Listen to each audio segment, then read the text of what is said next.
સપ્તાહનું બીજું trading session અને આજે પણ એક મજબૂતી માર્કેટમાં છે. જે સ્ટોક્સ ફોકસમાં છે garden rich ship builders.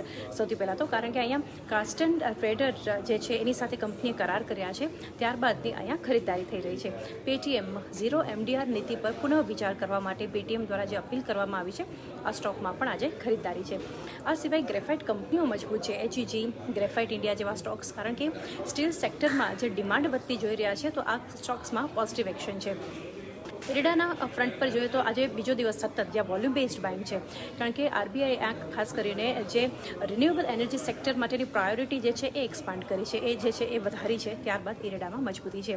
QIP launch થયા છે, તો જે કંપનીઓમાં જે એક્શન છે ક્યુઆઈપી બેઝડ રિએક્શન આપી રહ્યા છે. પંજાબ એન્ડ સિંધ બેંક અહીંયા ક્યુઆઈપી લોન્ચ કરવાના સમાચાર છે. સ્ટોકમાં તેજી છે. તેની સામે સેન્ટ્રલ બેંક ઓફ ઇન્ડિયામાં જોરદાર નેગેટિવ એક્શન છે. અહીંયા પણ ક્યુઆઈપી લોન્ચ કરવાના સમાચાર છે. સેક્ટર સ્પેસિફિક જોઈએ તો આજે એનબીએફસીઝમાં જોરદાર ખરીદારી છે. ત્યારબાદ યુબીએસ દ્વારા જે છે એક બુલિશ રિપોર્ટ આવ્યો છે સિમેન્ટ કંપનીઓ પર, તો અહીંયા પણ આજે સવારથી જ એક મજબૂતી જોઈ રહ્યા છે. આ સિવાય આઈટી કંપનીઓમાં તેજી છે, પરંતુ એની સામે ફાર્મા ઘટાડો છે અને ઓઇલ એન્ડ ગેસ કંપનીઓમાં આજે પ્રોફિટ બુકિંગ છે. તો બધા સ્ટોક્સ અને સેક્ટર્સ પર ફોકસ છે.